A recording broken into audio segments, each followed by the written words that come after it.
Here we go. Hi everyone, welcome to the SI2 webinar on interventions, and we're meeting today with the Plymouth schools. And I have to tell you guys, we had a staff meeting this morning, and Tina gave a report on the different cohorts of schools, and when we got to talking about the Plymouth schools, her report was just overwhelmingly positive. You guys have just done a fabulous job of staying on task and on deadline, but even more importantly, Tina said that the quality of your work has been really good. So doesn't surprise me. We've done some projects with Plymouth schools in the past, and when you guys applied, I was thrilled because I knew that your work would be good. So very cool, and congratulations, because we know with the condensed timeline how challenging this has been, and you guys have really, really nailed it. So great work. Thank you. So, okay, so this month, this time, we're talking about interventions. So we'll do a real quick review once again of the organizational structure and the process. And then in interventions, we're going to talk about the two different parts of the intervention work, which is to begin with a discussion, and then there's a bunch of stuff post-discussion that we need to do to strengthen your school improvement plan to make sure it's really strong. We'll talk about the rubrics for interventions, and then do an online demo, and then talk about deadlines. I'm going to spend a lot of time on the online demo today, so you'll get to follow along as we enter an intervention and see how everything connects in this step. So first of all, that review. Just don't forget, we have this organizational structure, so you have a steering team this year that are the decision makers for your improvement process, as well as the managers of the process. So there's the makeup and the tasks that your steering team have been doing. Just a reminder, we normally get input from every single member of the student body. Because of the time constraint, we didn't do that this time. We will do it in the update next year as you update your school improvement plan. And we also did not involve the community this year, again, due to the time constraints, although I know some of you invited community members to be part of your steering team, so that was great. Actually, you probably all have one community member on your steering team, but some invited more. But the next time we do this, when we update your school improvement plan next year, we'll definitely involve your community members on a council, and they will be the decision makers, and you'll be facilitating. So the process, we started out in April, seems like a million years ago, but we started out in April putting together your organizational structure and collecting data. We also introduced everyone to the SI2 process and our terminology and such. Then in May, we talked about the dreams, and just as a reminder, we dropped data into those dreams and said, you know, if everything came true in your wildest dreams, what would your school data look like? So we put that data into the vision. And then we came back to reality and we said, okay, it may be our dream that every student is successful, but where are we now? And then what's that realistic step between the current situation and the dream where we would like to be 1 year from now? So we set goals. We did very broad goals called your PAIs, or your primary areas for improvement. And then underneath each of the PAIs, we came up with very specific SMART goals. Things like, we want to improve the percentage of 7th graders who master ratios on the I-STEP test, and we want the improvement to be at X% a year from now. So those SMART goals were very, very specific. The last time we met, we talked about root causes, and as a reminder, those root causes were the reasons or the areas that were getting in the way of kids being able to meet those goals that you set for them. So it might be things like poor attendance, or the teachers don't teach ratios, no wonder the kids aren't mastering them, or we don't have any extra help outside of the classroom in math. So the root causes were the things that were getting in the way. You've identified those. You've come to this meeting with those root causes nailed. We know what's the problem in your school. We know what's getting in the way in your school.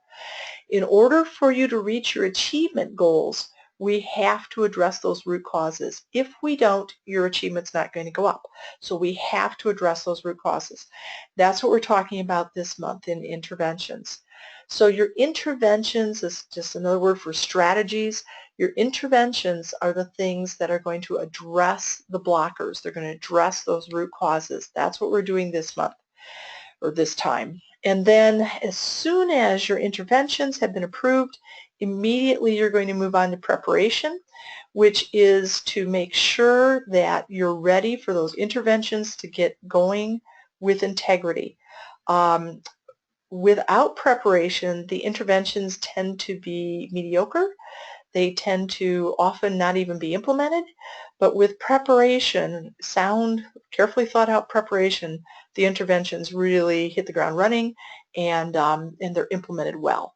So as soon as we finish interventions that we're talking about today, then you'll move right on to preparation.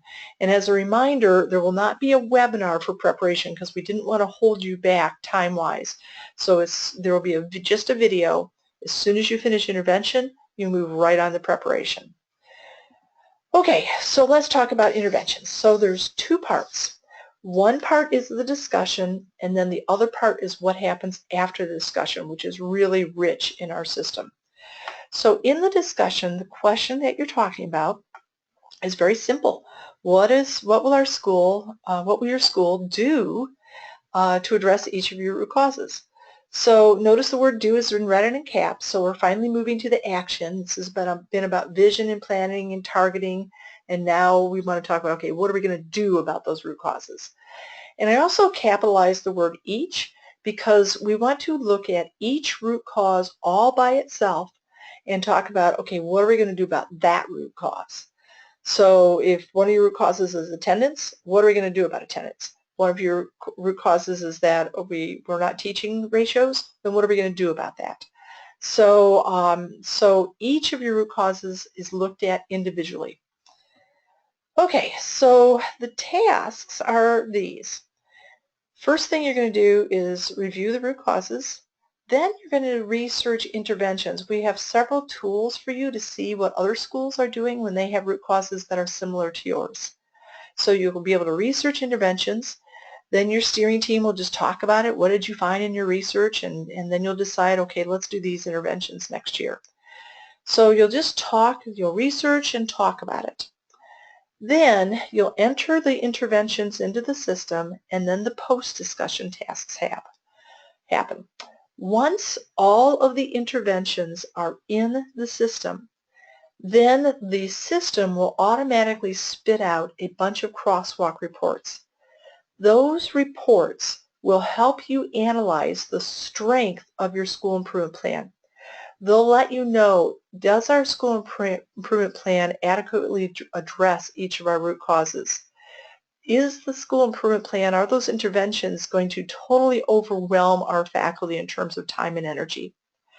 Are those interventions meeting the mandates that we have to meet for DOE? So once you have the interventions in, then the system will print out all these crosswalk reports for you to look at and to consider. When you're looking at those crosswalk reports, you may decide that you need to add additional interventions or you need to tweak an intervention so that it's stronger. So, so you'll look at the crosswalk reports and then you'll edit. Now, the last step on this page, meeting external expectations. This is the first time we've talked about external expectations for your school improvement plan on purpose. We find that schools do a much better job at raising student achievement when it's your local data, student data, that drives you rather than a state or a federal mandate. So the state may say every school in Indiana needs to have an attendance intervention. But does that really make sense? Not every school in Indiana has an attendance issue. So while we want you to be compliant with the state and federal regulations, we really want your energy to be driven by your local data, your local root causes. So the very last thing we're going to do is we're going to say, okay, now that you have the interventions you want in there, where can we check off that these interventions have met the state and federal mandates? And if there's a mandate that's missing, then we're going to put in an additional intervention that doesn't take hardly any time. We're going to meet the mandate, but we're not going to spend a lot of time doing it. So here are all the external interventions, and there's a ton of them. Your school is required to meet external expectations for interventions for Public Law 221 Or if you're title school, there's another set of interventions you have to do. If you're priority school, if you're focus school, there's interventions you have to do related to the turnaround principles. Also in Indiana rules and regulations, in Indiana code, there's requirements that you have an intervention and you implement a graduation plan, a reading plan, a high ability plan, and a school tech plan. Not all of these apply to every school, but in the uses page in the beginning of this process, when you told us that you were a school-wide Title I school, then we drop in this crosswalk report for school-wide. If you tell us that you're a high school, then we drop in the Indiana graduation plan as required intervention in this section. So again, we only want a little bit of energy to be spent on these external interventions unless they already align with one of your root causes.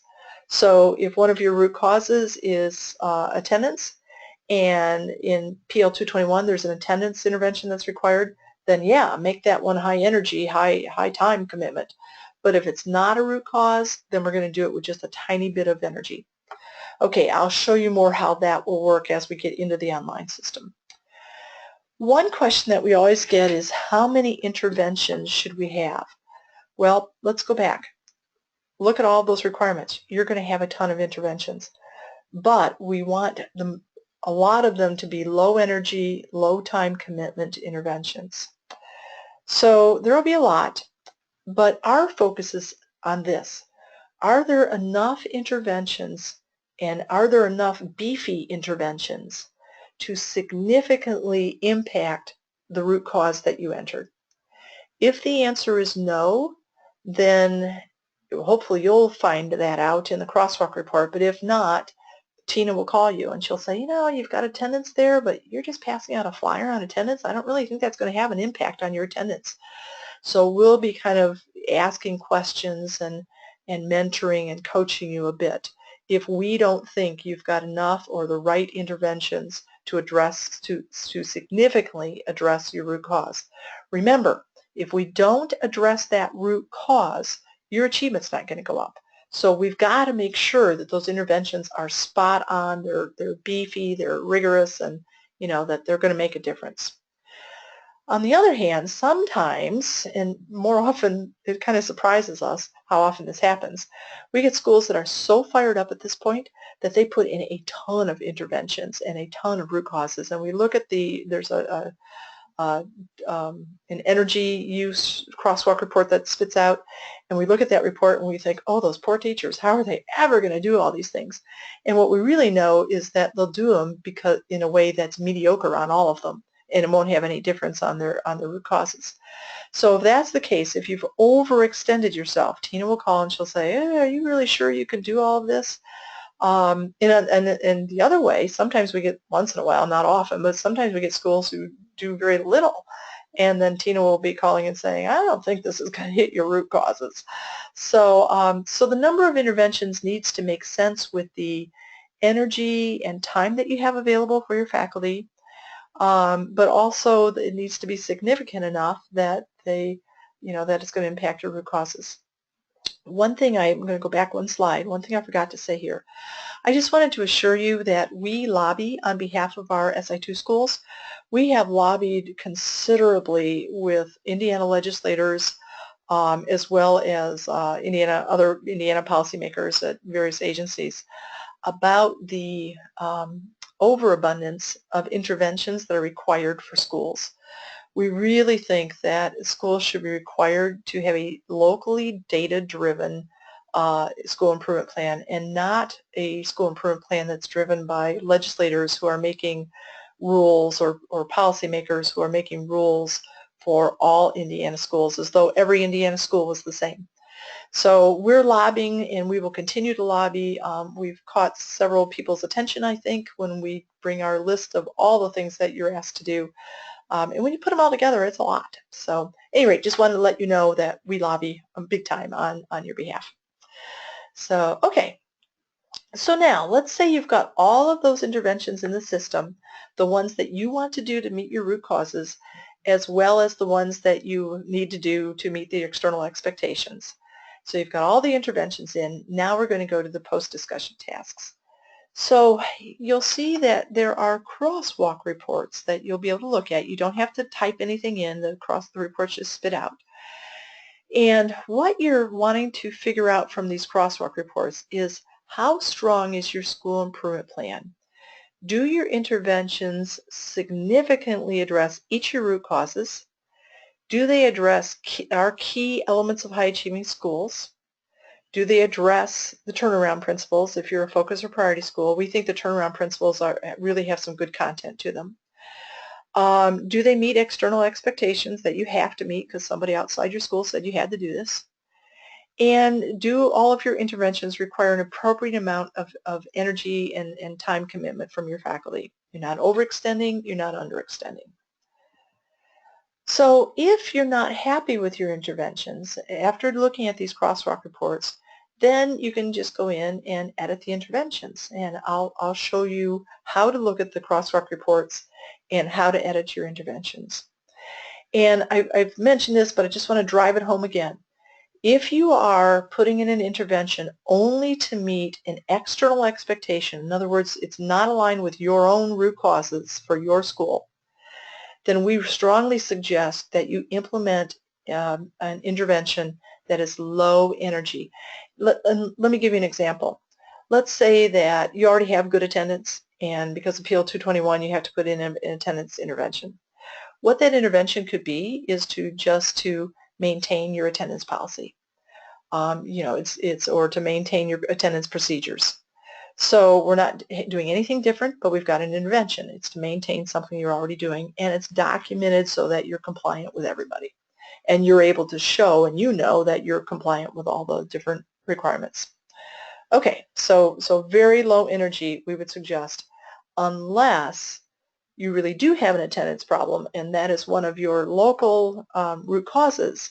Then we want a high energy in there, and probably several high energy, high time interventions to really nail that issue.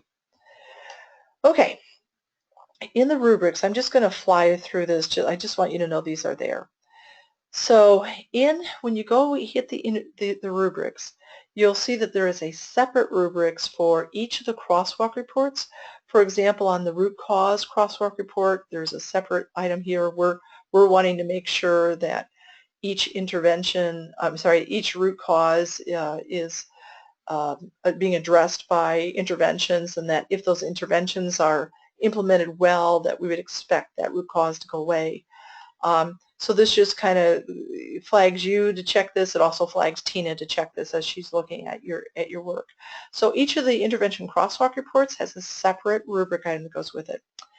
Then right up here it says, in addition to these crosswalk reports, we're going to review every single intervention that you submit. So if you're submitting 20 interventions, we are reviewing every single one of them. When you click this link, it'll bring you to a list of your interventions that you've entered. So for this school, there's 2 interventions that are entered already.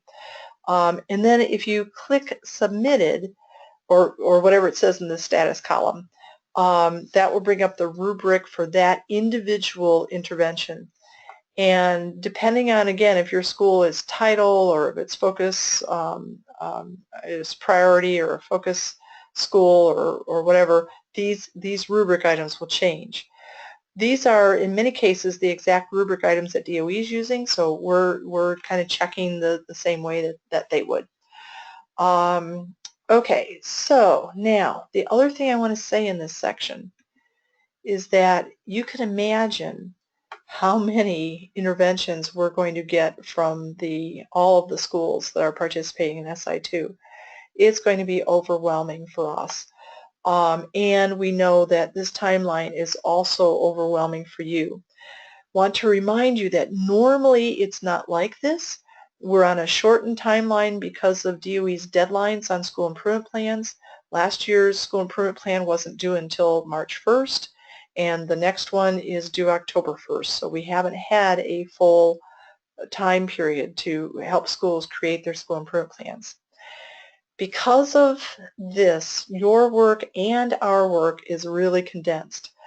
I just want to let you know that we met with our staff this morning, and when you start submitting interventions, we know that Tina's going to get really busy, and our entire staff is going to jump in to be there for her. Some of us have done intervention reviews before, and we'll start helping her do the reviews. Others of us are going to take other work off of her plate so she can really focus. We get very friendly about answering the phone in the evenings during this time, because we just know that you're under time crunch and we're under time crunch. We will, but we'll work evenings, we'll work weekends, we'll do whatever we have to do to get the reviews to you ASAP. Okay, and one other thing while we're talking about this, when you submit work to us, it goes into a queue, and Tina just takes the first submission that comes in, she does that one and then the next one. So as soon as your work comes in, it'll go into a queue. It's also dated. Normally, Tina, we've committed to a 48-hour turnaround. I suspect that it's going to get a little busy around the deadline for interventions, so please be patient. We'll be patient with you. And if you can turn work into us early, that's really going to help. So please don't wait till deadline. Just submit stuff as you get it done, and don't wait till deadline to do it. So I just ask that of you because, with DOE having the October 1st deadline, which was kind of a surprise to a lot of us, we just, everybody has to stick to deadlines. So, okay, I think I made that point. Okay, so let's look at the online demo, and we're right on time. Let's see here. I want to go to, okay, so I am logged in as Demo High School, and I'm going to scroll down to the intervention section. So there's root causes, and here's interventions. Notice that there's two sections. This is the discussion section and then the post-discussion section. So let's just kind of run through these. So first thing you're doing is participating in today's webinar. So check, you've got one done. After the webinar, it'll be archived right here. Then you're reviewing the root cause report. So if you click on this, the root cause report comes up, and you see that there is one general root cause, and then there's two root causes that are linked to specific goals.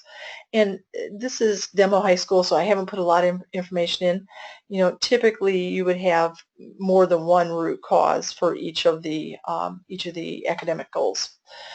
So, okay, so I'm just reminding myself I have 3 root causes, or I might print this report out just to remind me. Attendance is a root cause. Students having access to extra help for math is a root cause.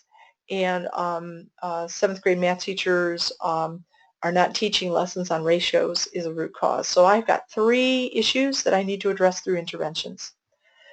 Okay, so I'm coming into this remembering I've got 3 root causes. So the first thing I'm going to do is I'm going to start to research what are some possible interventions that I could put in. So here's a tool for you, and we have 4 different places where you could look for interventions.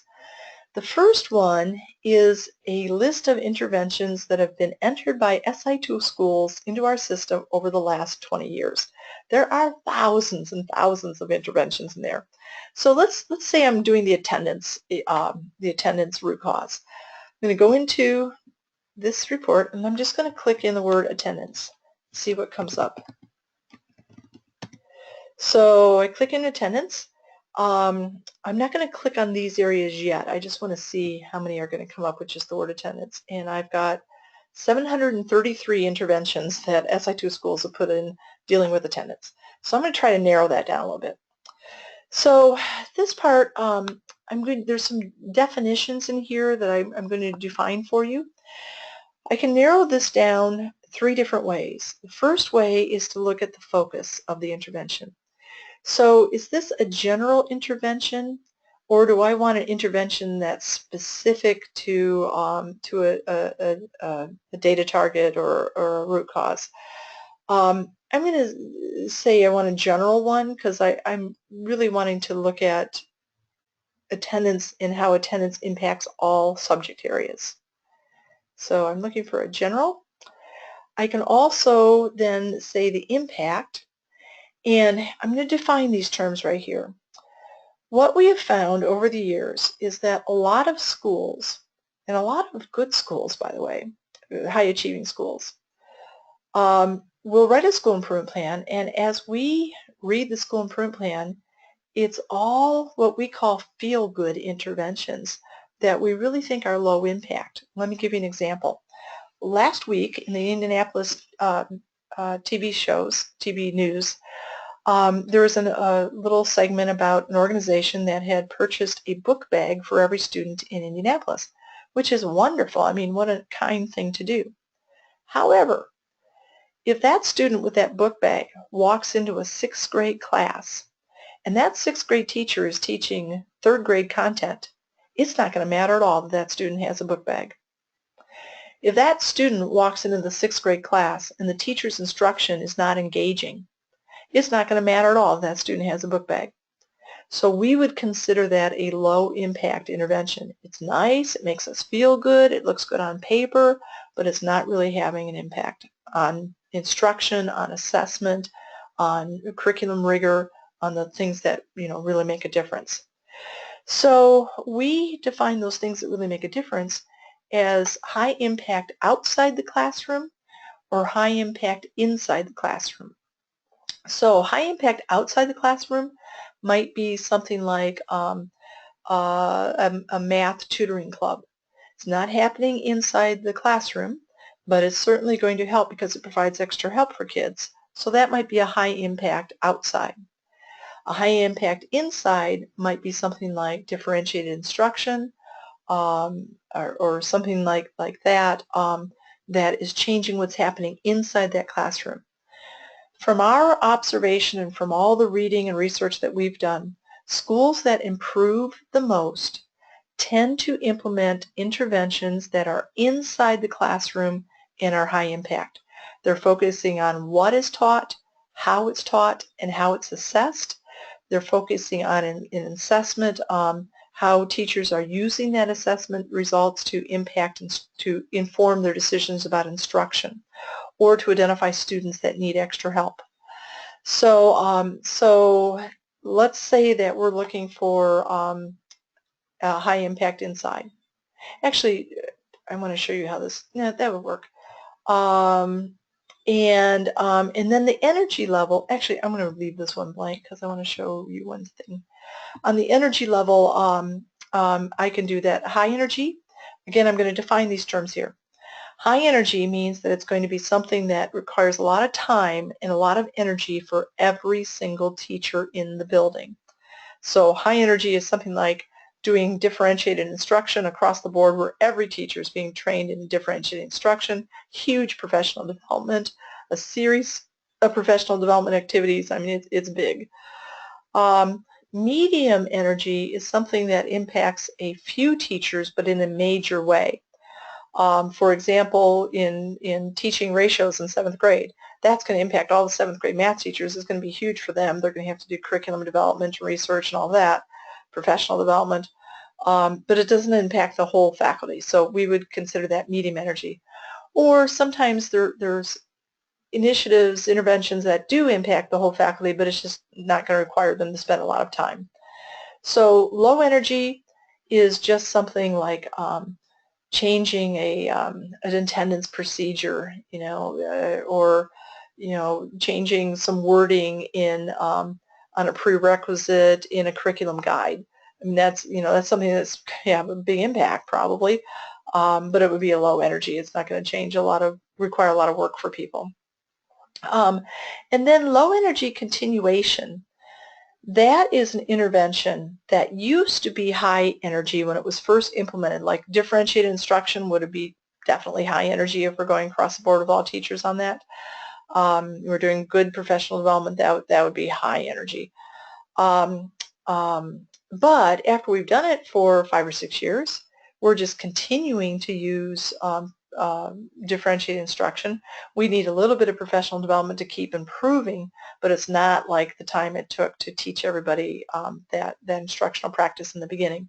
So in that case, we would say it's low energy, and we're explaining that it's low energy because it's a continuing intervention in our school. So, okay, I'm just going to, just for fun, I'm just going to click low energy. So I'm asking the computer to tell me, show me what attendance strategy interventions are out there that are general. Actually, let's make this one, let's not put anything in there too. Let's just look for low energies, see how many we get. And we get 165. So we're starting to narrow it down a little bit. I could also say, show me just interventions that are, I could leave this blank and say, I just want to see what other schools are doing on, where is it, on this, let's do instruction, on this element of high achieving schools and see how many we get. So we've got in here, there's 977 interventions that have to do with instruction. The other thing I can do is if you're trying to close an achievement gap, you might think about leaving instruction, for example, and say, I'd like to see, is anybody doing things that would be an intervention that would focus on instruction but is really designed to reach males, and see what you get. And maybe nothing, I don't know. Nope, there's 21 instructional plans that schools have implemented that are going to specifically address and try to close the gap between males and females. So, okay, so that's one tool for searching interventions. Let me go back. The next tool is, this is a database of community-based interventions. So if I click on this, I'm going to put attendance in here again. Remember, these are community-based, so these are things like maybe a Kiwanis Club or a Chamber of Commerce, or organizations in the community are doing. And I'm just going to put attendance in and search, see what I get. And I get 26 activities, and some of these will be schools, but if I click through, here's Kelly Services is doing something, the Purdue Cooperative Extension. So when we get the council, the School Improvement Council involved, this we hope will help them see that other community organizations are doing things in their communities to help address the root causes, just like the schools are. So we'll get into that more next year. Okay, then this is our conference on learning. This is a session descriptions. So on this page you can do a Control F. I'm going to type in attendance and I get one hit. So an at-risk freshman program that's happening or was happening in 2008 at Kokomo High School. So, and then here's Rick's content information. So if you read this and wanted to ask him for more information about this intervention or go see it or whatever, just click on his name, and all of our presenters always agree to take follow-up questions from other SI2 people. So, okay. And then finally we give you just a link to a Google search, so you can say,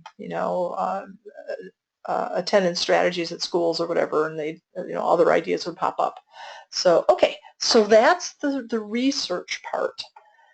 So let me go ahead and click that. So I'm doing research. I'm discussing then each of the root causes, each one separately. So we say, okay, what are we going to do about attendance? Everybody tosses out their ideas, and then we come up with the things that we want to do. And then we'd like you to put in a summary of your discussion. This is just the same 3 questions, who participated, what were some of the main points that were said, and what was the engagement level. And don't forget, before you do this summary, you have to open up the discussion. It's just kind of a step in our system. So, okay. So now I'm finished with the discussion. Now I'm going to enter the interventions. So I'm in part 2 now. I'm going to enter the interventions, and then I'm going to check all of these crosswalks to see how strong is my school improvement plan. This is a real rich part of our system. I think it's one of the things that makes our school improvement plans of the SI2 schools really, really strong. So, okay. So I'm going to enter an intervention. And I've already got 3 in.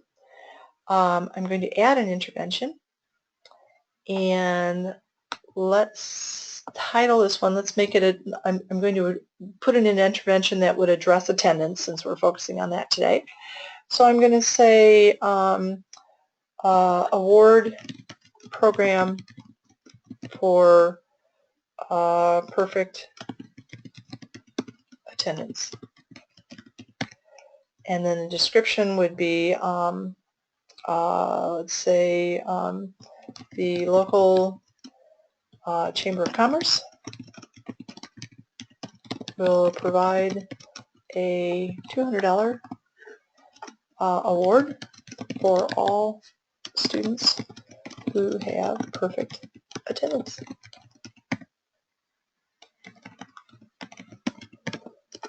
And I know some of you are thinking, oh yeah, right. Actually, one of our schools did this, and it went over really well. The biggest problem was that kids were coming to school when they were really sick, and they probably should have been staying home. So, and then they had to find additional funding because so many kids took them up on it. So, okay, so which root cause is this going to address? Student attendance is low, bingo. And notice that after this root cause, we said earlier that this root cause impacted black males more than it did other students. So, but I haven't said anything in my description about how this would be targeting black males. But let's say we decided we wanted to target black leaders in the community will promote this program with black youth. Okay, so so now the student does this. Next question: does this address a student group? Yes. Which actually I wrote black youth up here. Let's say black males. Does it work with a specific student group? Yes. Is it a grade level? No, we're going to do this with all grades, but it is focusing, because of the way we're promoting it, African American males.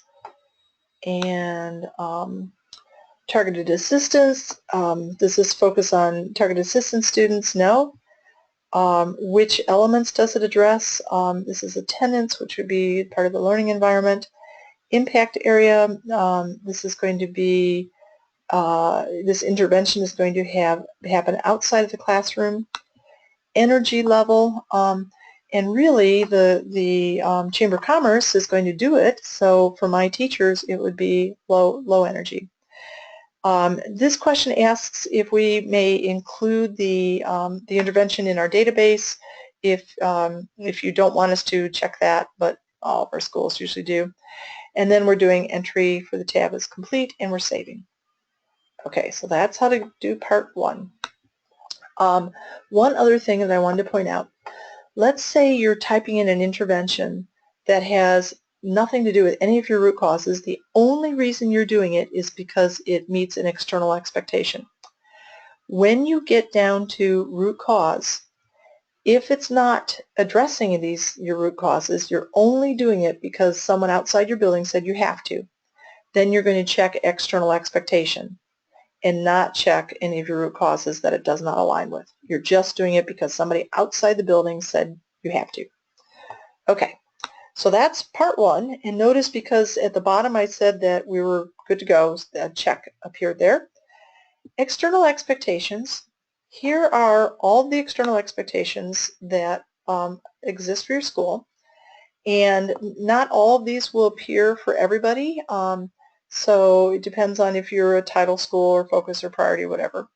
So as I scroll down these, attendance, school culture and climate, then I check that, and I check to see if they're high expectations, maintains a culture that values learning and promotes academic. That would be kind of a stretch for attendance. Safe and orderly and equitable learning environment. Possibly, I think I'll go ahead and leave that one checked. Okay, then Title I, is this parent involvement? No. Safe and discipline? No. Indiana rules and regs, attendance, I can check off that one with it. And then Title I school-wide, I don't remember if I skimmed through this, if there's attendance in there. Not seeing attendance. Targeted assistance, and nope, focus targeted, it's not English, not special ed. Entry for this tab is complete, save. Now, on your last tab, we were going to start doing some initial preparation. So on this tab, we want to know who's responsible. Well, in our building, John Smith is the attendance person. So we're going to make John responsible for this intervention. Of course, we're going to tell John. And then is this intervention going to happen daily? No, we're going to have, we're going to implement it really just at the end of the school year. So I would find, you know, scroll down to the end of the school year. Oops, not July. You know, whenever that is. And we're going to check on that day, and there'll be awards, and the Kiwanis Club or whoever, Chamber of Commerce will do it. You can also check that it's ongoing. It's something that's going to happen every day. And you can also check, we give you the option of intervention date is to be determined. I would really suggest that you not use this. If you use this, it puts the intervention at the end of a calendar, and it doesn't prompt you to do the intervention. You'll see that in a sec. I would not use this. I would think about when are we going to do these interventions and get your dates in right now. Think ahead. Plan. So, okay, now this next part is incredibly important. When you click these five tabs, it establishes, it customizes the next step of the process that you'll do after interventions. So you can see the system has already checked intervention evaluation. That's not always the case. The system checked that because we said that this intervention was going to address a turnaround principle. And all DOE requires all interventions that address turnaround principles to be evaluated. So this is auto-checked. Professional development. Are we going to have professional development around this intervention? Probably not. However, if this were a beefy intervention that you needed to teach teachers how to do that, you would definitely check it. Are we going to need to do resource securement? Well, if the Chamber of Commerce has agreed to do this, we don't have to do any resource securement. We don't have to do any funding securement for this. Are there other tasks? Yeah, maybe I want to do some publicity for this, so I'm going to type other tasks. Now, this we want everybody to hear. When you check these things, it customizes the next step. So right now, when I get to the next step, the system's going to ask me to develop the evaluation for this intervention, and it's going to ask me to put in some other tasks. If I had checked professional development, the system is going to have me go through a sequence of professional development activities to introduce the intervention, to teach it, to have teachers try it, to do follow-up with the teachers, to really put in good professional development. So just keep in mind that when you're checking these things, that customizes the next step. Okay, so entry for this tab is complete. Check. Okay. Then we go back to the process tab. Okay, scroll down to interventions. Now, what I want to show you on interventions is in the post-discussion tasks, I have this information. I have submitted, there's 4 interventions that are in the system. 1 already meets criteria. 1 needs revisions, and if I click on that, I'll tell me what I need to do differently. 1 I submitted, it's waiting for Tina to review, and 1 is not submitted. Oops, I forgot. So I'm going to go over here. Here's the one that we just put in. It's not been submitted. Click Submit, put my name in, and check this box, and then Submit. So now if I go back, oops, if I go back, I have to refresh that page, but it would show that I have 2 submitted and not submitted would disappear. Okay, now the next step, very important, is that you tell us and you tell yourself, I'm finished with interventions. I've got them all in. I'm happy. Now I want to start looking at the crosswalk reports. So you click enter, and you're going to, on the next screen, you'll tell Tina, I'm finished with interventions. That's Tina's heads up to also begin looking at your crosswalk reports. So let's look at what those crosswalk reports look like. I'm just going to open up one of them because we're kind of running out of time, but they all kind of follow the same format. Here's the root cause intervention. I click on that report, and now I'm just going to study this report. Here's the 4 interventions that I've entered in the system. Here's the root causes. So I've got, in this attendance root cause, I've got 2 interventions that are addressing that. Now I'm going to think, if I do these parent phone calls and I do these awards for perfect attendance, is that really going to impact attendance? If you think it is, then you're happy, fine. Then move on to the next one. Students do not have access to extra help. If I put in this daily math club during activity period for targeted students that need extra help with math, is that really going to address this root cause that now we have extra help for kids in math? Yeah, I'm happy with that. So you just kind of read through this, and while thinking, is that really going to impact that root cause? If the answer is no, then you got to go back to the drawing board and add additional root causes, or make the ones that are in, additional interventions, or make the ones that are in there beefier or whatever. Okay, so that's the crosswalk report with root causes. This is a crosswalk report with ASA elements, and again, this is just to help you think about the strength of your school improvement plan. What this report is telling you, here's the interventions. I don't have any interventions that deal with expectations. I don't have any interventions that deal with curriculum rigor or classroom assessment or student guidance. Is that okay? And you may say, you know, it's going to take so much time to implement this one intervention that, yeah, I'm going to put all my eggs in this basket this year and only focus on instruction and extra help in the learning environment. So yeah, so again, it's just to kind of help you think about where are you spending your time, and is that where you feel like you need to be spending your time? And then we'll look at that report as well. So the turnaround principles, same kind of thing. Here is your here are the 8 turnaround principles. Here's your interventions. And you can see that I'm hitting 3 of the 8 turnaround principles. However, I have not addressed each of the rubric items in any of them. So let's say I want to see use of time. Let's see what rubric items I'm not hitting. So now I'm going to, let's see, that is number 7. And I'm going to scroll down to number 7. And I see that there are 3 rubric items, and use of time is hitting my intervention math club is hitting this second one, but not the other 2. So again, if you're a priority school or a focus school, the expectation is if you're a priority school, you have to do all of the principles and all the rubric items. If you're a focus school, you don't have to do them all, but the ones that you do, you need to do all the rubric items for. So, okay, so that's pretty intensive, but then again, if you're a focused priority school, there needs to be intensive work, so it just makes sense. Okay, so that's turnaround principles. Student groups, I'm going to click on that report. Here's all the student groups defined by the Indiana Feds, the federal government, and then some others that we've added just because we think they're interesting. And then you can see I've got 3 interventions that are focused on blacks, 3 interventions that are focused on males, 1 that's focused on free and reduced.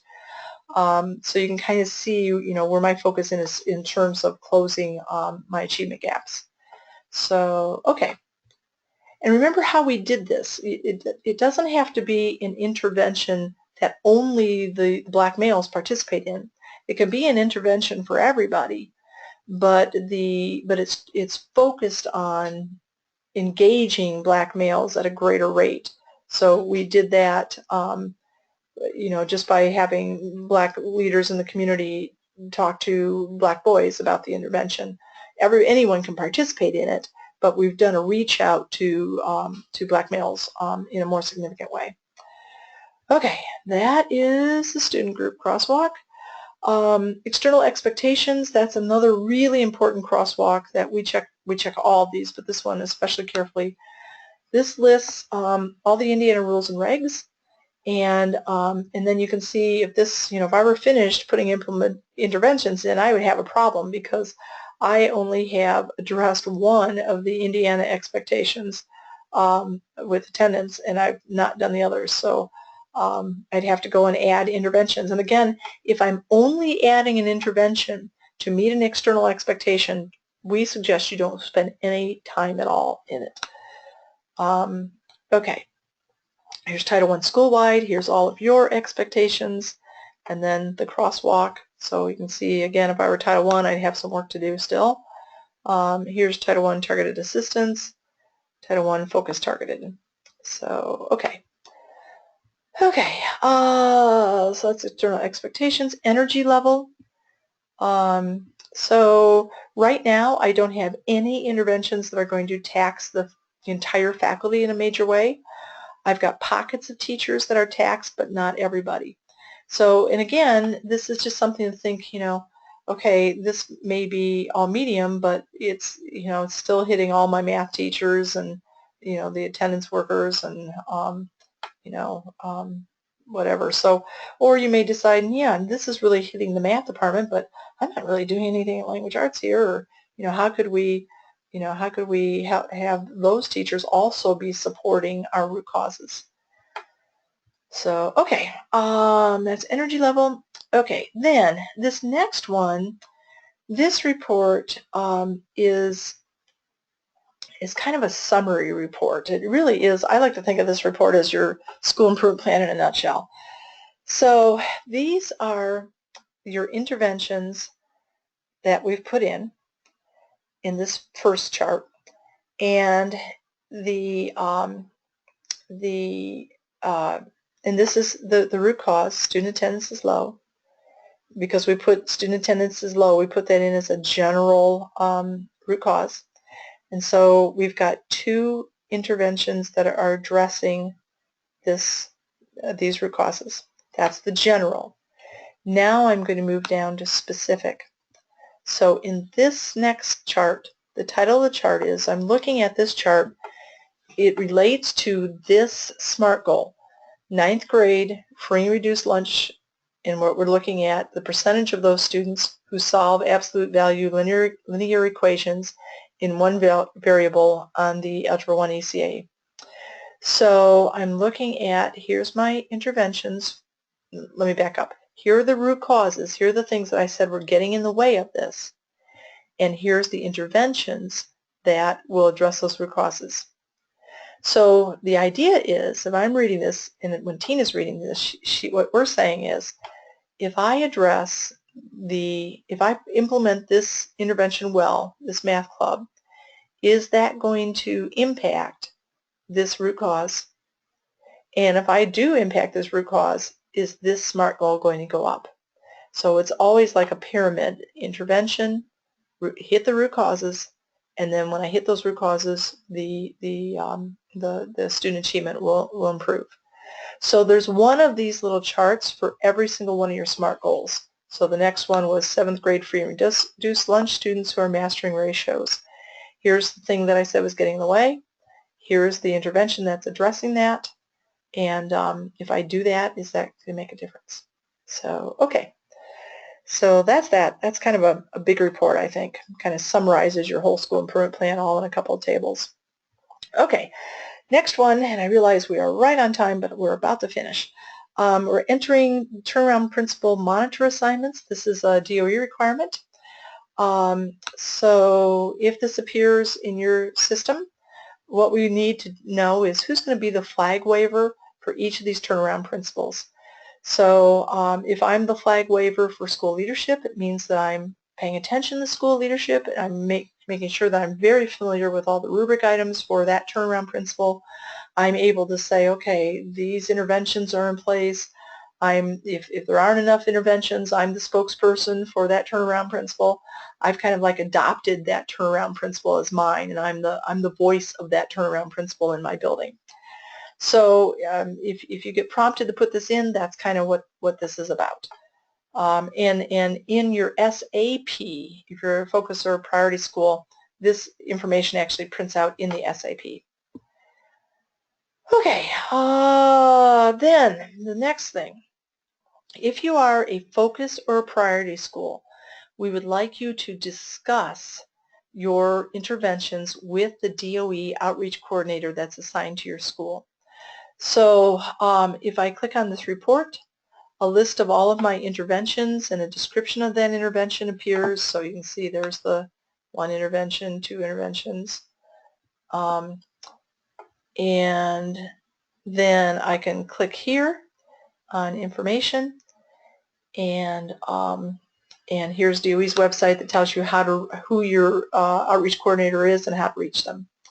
So we would like you to have input from DOE if you're a focus or priority school prior to finalizing your school improvement plan and your SAP. So please do that way. Then the last step is to finalize your interventions. Here's the whole intervention report, and then you're just going to click this, and this just says, I'm finished. Tina then will approve that, and when Tina approves your finished list of interventions, then the next step will become hot. Then preparation becomes live.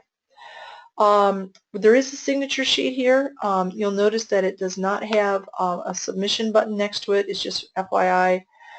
A lot of our schools do this. They list the interventions, and then they just have everybody sign off that the interventions that they understand what the interventions are, and that they understand that they support them in concept. So some of our schools have every single teacher in the building sign this list. So that way everybody's aware. Okay, and then the intervention calendar. Again, you don't have to submit this. The system spits it out. But you can see, here's the date, here's the intervention, and then that needs to be happening on that date, and then here's the person responsible. So, okay. Okay, so that's the calendar. Now, one thing I didn't mention, when you are happy with a crosswalk report, submit it to Tina. That's telling her, when you submit this, it is telling her, yeah, I'm happy with this report. I reviewed it, and I think it's okay. At that point, Tina will also review that crosswalk report.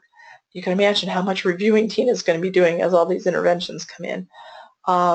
Okay, so looking ahead, as soon as this meets criteria, this will become hot. This video will be up tomorrow. So theoretically, you could do all your interventions tonight, and you'd be ready for preparation tomorrow. And then you work through those steps. The video will teach you how to do that. And then after the preparation's all finished, you would celebrate and then download the report and then upload it to DOE, download the SAP, and then send it as an email attachment to your outreach coordinator. Okay, that's it in a nutshell. One more thing. Okay, upcoming tasks. So right now, you're going to have that discussion about interventions, and then you're going to enter them. Then you're going to check all the crosswalk reports, and then add or edit interventions as you need to based on the crosswalk reports. That is all due on September 2nd. We know that's not a lot of time. We wish we had more time, believe me. So we know that's coming up quickly. However, I would like to ask that you not wait until September 2nd to submit that.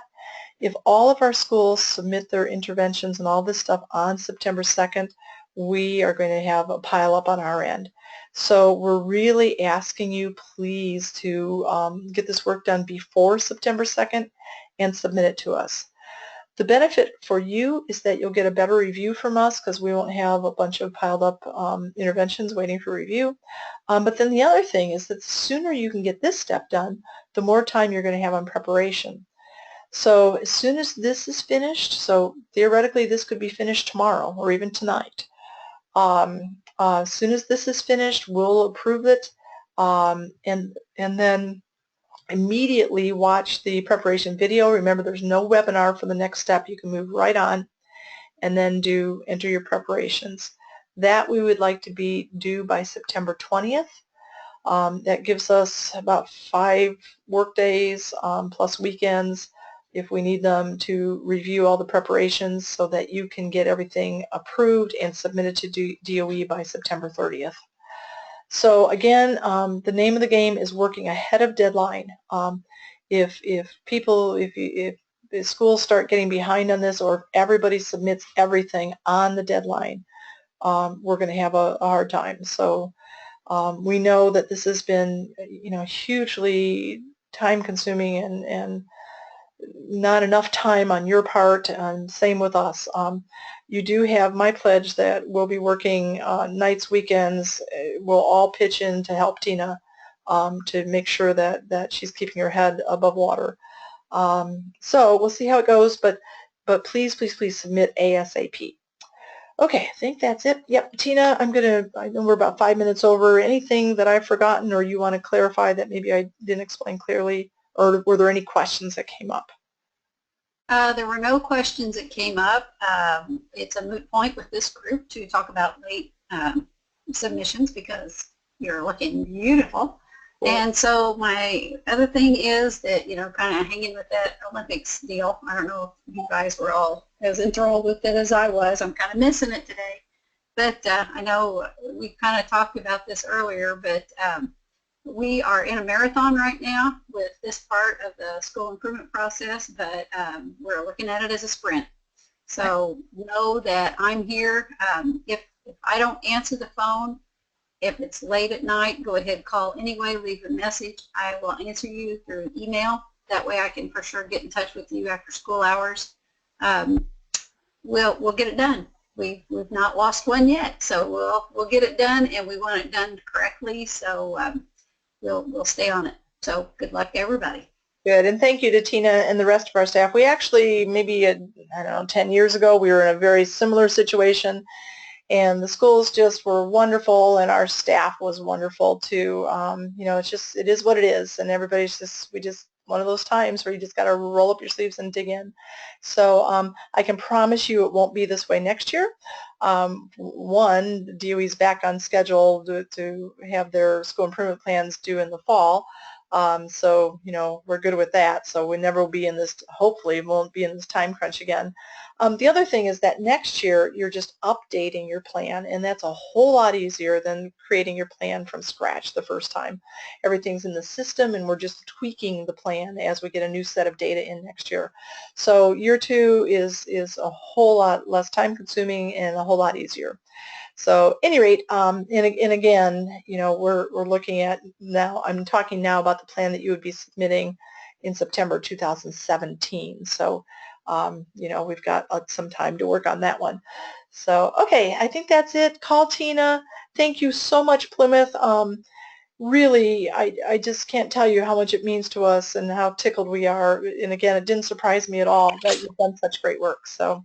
Okay, thanks. Sorry went over a few minutes, and good luck to you, and we'll catch you all in the next video. No webinar, just video next time. Thanks, everyone. Bye. We don't accept questions. Whoops, was there a question? Yes, there was. Hello. Okay, that's good. Let me just not end. I was just ready to end the webinar. Thank you. Okay, go ahead. This is Jim Condon, the principal at Plymouth High School. Hi. We are neither a target or a focus school. Are you aware of that? When you, the very first step you did with us, it was to go to the Uses tab, which is the first tab in the left-hand column.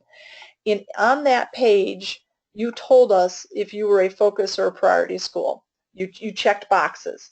So if you didn't check focus or priority, then that's how, yes, to answer your question, yes, we are aware of it, and that's how we became aware of it. Okay, I don't think any of our schools in our corporation are. I was just curious as to why we had that discussion today.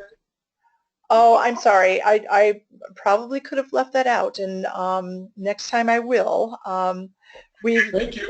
We've done about a bunch of these webinars today, and all of our other groups we had focus and priority schools, and I failed to remember that in Plymouth there wasn't. So We absolutely. appreciate your efforts. Okay, thank you. Thanks. Have a great day. Thank you. Any other questions before we close? Okay, I'm closing.